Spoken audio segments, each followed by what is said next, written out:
आप सभी को राधे राधे। आज के वीडियो में आप सुनेंगे महाराज जी के श्री मुख से कि क्या संतान के बिना जीवन व्यर्थ है, क्या यह सत्य है? तो जानने के लिए वीडियो को अंत तक जरूर देखें। श्री सद्गुरु भगवान, हमारी कोई संतान नहीं है, इस बात से मुझे कभी दुख नहीं होता, जबकि खुशी सी होती है कि मेरे साधन भजन में कोई समस्या नहीं है। मेरी धर्मपत्नी भी खुश थी, लेकिन गुरुदेव भगवान, महाभारत के एक प्रसंग में आपसे सुना कि बिना संतान के जीवन व्यर्थ है। तब से मेरी पत्नी व्याकुल है। गुरुदेव, कुछ मार्गदर्शन अगर आपको लगता है कि गृहस्थी में ही रहना है, बाबा जी तो बनना नहीं, विरक्त होना नहीं हमें, और हमें संतान वाली लाभ की वृत्ति प्राप्त करनी है, तो लाडली लाल से बढ़कर कोई है क्या? वैसे आते तो भगवान ही है संतानों के रूप में, भगवान ही तो सारी मत्ता परतरम नान्यत, मेरे सिवा कोई और है नहीं। तो लाडली लाल के रूप में आपके घर में नहीं है क्या? आप उनको अपना नहीं मानते हैं क्या? फिर आप क्यों चिंतित होते हैं? नहीं होना चाहिए ना। अगर विचलित होने वाली बात में आप आएंगी तो फिर आप हमारी बात को समझ ही नहीं पा रहे। अगर बुद्धि से आप धैर्य पूर्वक समझे, जैसे आपके संतान नहीं हुई तो आगे का शब्द क्या लिखा है कि भगवान फिर आपको वैराग्य मार्ग दे रहे हैं कि संसार के राग से रहित होकर दोनों वानप्रस्थ आश्रम को धारण करते हुए भजन करते हुए भगवत प्राप्त कर लो। ये तो बढ़िया चांस मिल गया। इसी बात को आत्माराम ब्राह्मण नहीं समझ पाए थे। उनका अगर पुत्र नहीं है तो फिर हमारी गृहस्थी व्यर्थ है, गृहस्थी व्यर्थ है तो जीवन व्यर्थ है, जीवन व्यर्थ है तो आत्महत्या कर लेते हैं। इस विचार से जंगल में गए। तो धर्मात्मा पुरुष थे वो, कोई ऐसे थोड़ी थे। तो जब धर्मात्मा पुरुष कहीं चिंतित होता है तो महात्मा का संयोग करवा देते हैं भगवान। ऐसा शास्त्रों में बहुत जगह देखा गया। तो एक सन्यासी महात्मा आते दिखाई दे तो देखा संत तो उठकर खड़े हुए प्रणाम किया। प्रणाम मुद्रा से समझ में आ जाता है कि आस्तिक है। तो संतों को केवल श्रद्धा चाहिए। वो बैठ गए और कहा, तुम्हारा उदास चेहरा, क्या बात है? उनका, भगवान सब कुछ है आपकी कृपा से, संपत्ति है, सब है, पर हमारे संतान नहीं। शास्त्रों में लिखा है संतान के बिना गृहस्थ धर्म अधूरा। तो उन्होंने समझाया कि तुम्हारे भाग्य में 7 जन्म तक संतान का योग्य नहीं। तुम्हारे ऐसे अपराध हैं कि तुम्हारे संतान योग नहीं है। आप लोग ही अपराध कर देते हो, कोई दूसरा नहीं। गर्भ में देखा बेटी, हत्या करा दी। ये जन्म तो कष्ट में जाएगा, अगले जन्म में गर्भ ही नहीं धारण कर पाओगे, गर्भ में ही कोई संतान ही नहीं आएगी। कर लो उपाय। कितने ऐसी माताएं बहनें जो ईमानदारी से देखे कितनी गर्भ हत्याएं करवाई। अब आगे जब उनका दंड मिलेगा तो तुम भगवान को कोसोगे। एक तो तुमने अपनी इच्छा से नष्ट किया, लड़की अजान करके या अपने योग्य न जानकर, और एक पैदा होगा योग्य और फिर वो नष्ट होगा। फिर अब भोगो। ये सब विधान है, वो जानते नहीं। अब उन्होंने जब बहुत हठ किया, नहीं माना, तो एक फल दिया और कहा अपनी पत्नी को खवा देना, इससे बालक होगा। बड़ी खुशी हुई। आगे पत्नी को दिया। जब भाग्य में नहीं है तो कैसे स्वीकार? तो उसने कहा कि खा लेंगे। और उसने अपनी बहन को बुलाया, उसी गांव में भी आई थी। तो कहा हमें तो बहुत डर लगता है, फल खाएंगी पेट बढ़ेगा, और कहीं आग लग गई तो गर्भवती स्त्री दौड़ कैसे पाएगी। मतलब कितनी को बातें ऐसे।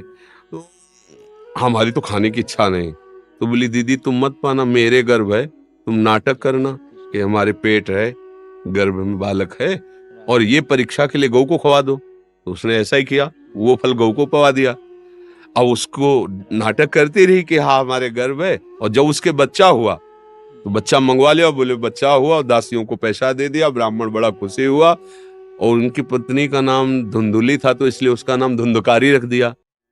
और ठीक समय पे गौ के बच्चा हुआ तो कान तो गौ जैसे और बालक स्वरूप थे, उसका नाम गोकर्ण रखा जो संत प्रसाद से, और इनका नाम धुंधकारी रखा। चरित्र है भागवत में प्रारंभ में। वो बचपन से इतना दुष्ट निकला कि खेलते हुए बच्चों को उठा के कुआं में फेंक देता। क्या क्या अत्याचार। जब बड़ा हुआ तो 5 वेश्याओं को संग रखता और सब आतंक, मतलब इतना पीटा अपनी माँ को कि वो कुएं में गिर के मर गई। अत्याचार। अब तो उनको लगा कि इससे तो अच्छा है संतान न होती। और वो बचपन से ही भगवत प्रदत्त संत स्वरूप ही थे वो। तो तीर्थ यात्रा को गए थे, लौट के जब आए तो चरणों में गिर करके उन्होंने कहा, बेटा गोकर्ण अब तो हमारा सर्वनाश हो गया। बोले पिताजी अभी एक उपाय है, भगवान का आश्रय लेकर और अब भाग जाओ यहाँ से आप, और एकांत में श्री कृष्ण का भजन करो और भागवत के 10वें स्कंद का पाठ करो, बहुत जल्दी आपको भगवत प्राप्ति हो जाएगी।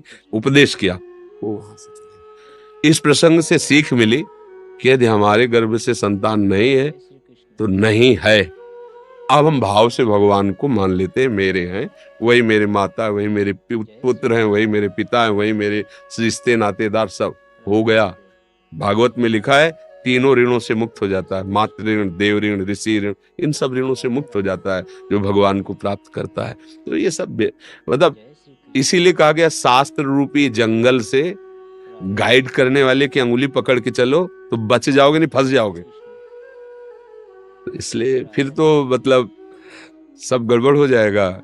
चाहिए भगवान की इच्छा हो, अब इच्छा हो जाए संतान की तो अब फिर परेशानी हो जाएगी। अरे होना हो तो हो, नहीं होना हो तो हम खुद जिनकी संतान उनको प्राप्त करने के लिए मुझे मिला मुख्य धर्म क्या है? भगवत प्राप्ति।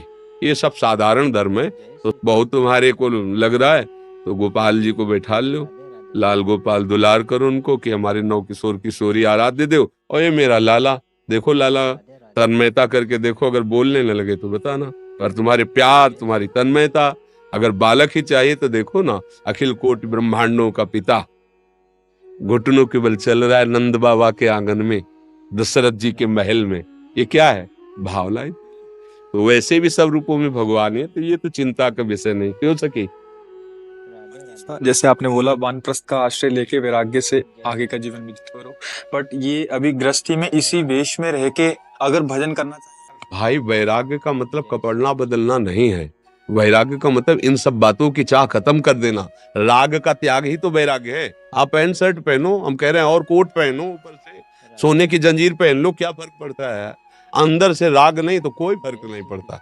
और राग है तो एक लंगोटी और कमंडल भी तुम्हारे लिए एक बाधक बन जाएगा। हम अंदर से तैयार कर लिए कि अब मेरे को भगवान ही जो कुछ है उनका भजन करना है, और ऐसे ही रहो। अंदर से निश्चय करो। अब देखो संतान उत्पन्न नहीं करना तो अब काम को हमको कंट्रोल करना है, काम वृत्ति को, कि व्यर्थ में काहे को समय और जीवन नष्ट करें। संतान उत्पन्न नहीं हुई, अब हमारा मार्ग भगवत प्राप्ति, तो दोनों ब्रह्मचर्य का आश्रय लेके चले। अभी जीवन मुक्त होते जाओगे, एक एक विषय छूटता चला जाएगा। अभी परमहंस हो गए, बाहर से पैंट शर्ट में, अंदर से महात्मा होके जाए। कितनी बढ़िया स्थिति है। आज का यह वीडियो आपको जरूर पसंद आया होगा। तो आज के लिए बस इतना ही। तो जल्द मिलते हैं महाराज जी की एक और वीडियो के साथ। राधे राधे।